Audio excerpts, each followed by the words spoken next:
Assalamualaikum warahmatullahi wabarakatuh. Perkenalkan, saya Muhammad Ananda Saputra dengan NIM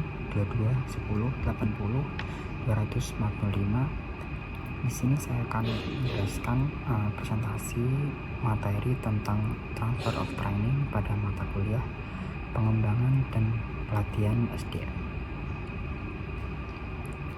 Topik ini membahas bagaimana hasil dari pelatihan dapat diterapkan secara nyata di tempat kerja.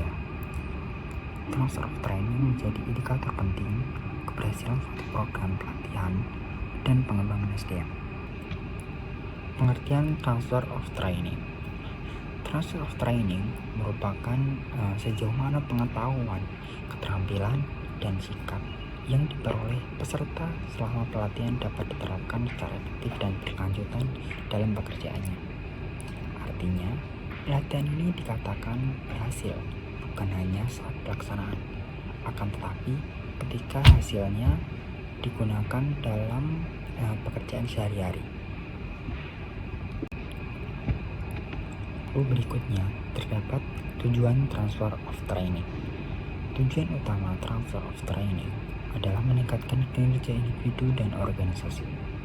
Dengan adanya transfer yang baik, pelatihan tidak menjadi pemborosan biaya dan waktu, melainkan memberikan dampak nyata berupa peningkatan produktivitas, kualitas kerja, dan kompetensi SDM. Dan berikutnya terdapat faktor-faktor yang mempengaruhi transfer of training. Di sini terdapat 3 faktor utama yang mengenai transfer of training. Faktor yang pertama yakni karakteristik peserta seperti motivasi dan kemampuan. Yang kedua, desain pelatihan yang relevan dan aplikatif. Yang ketiga, lingkungan kerja yang mendukung menerapkan hasil pelatihan. Lalu berikutnya terdapat peran peserta pelatihan. Peserta pelatihan memiliki peran penting dalam keberhasilan transfer of training tersebut.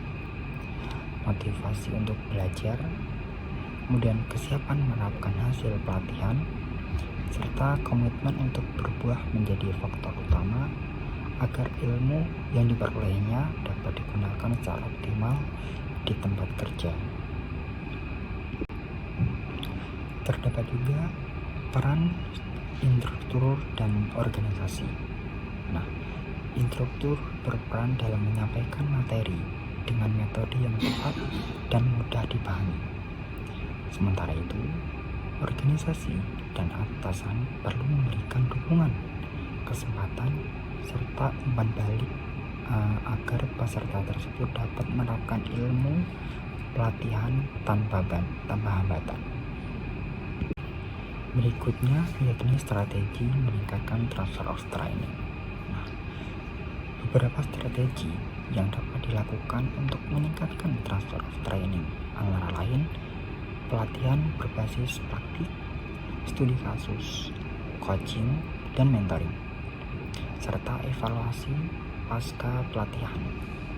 Strategi ini membantu peserta menghubungkan materi pelatihan dengan kondisi kerja nyata. Yang terakhir yakni kesimpulan. Nah, sebagai kesimpulan, transfer of training merupakan kunci keberhasilan pelatihan dan pengembangan sumber daya manusia. Tanpa transfer yang baik, pelatihan tidak akan memberikan manfaat optimal. Nah, oleh karena itu, diperlukan peran aktif peserta, instruktur, dan organisasi untuk mendukung penerapan hasil pelatihan. Mungkin cukup itu materi tentang transfer of training yang dapat saya sampaikan.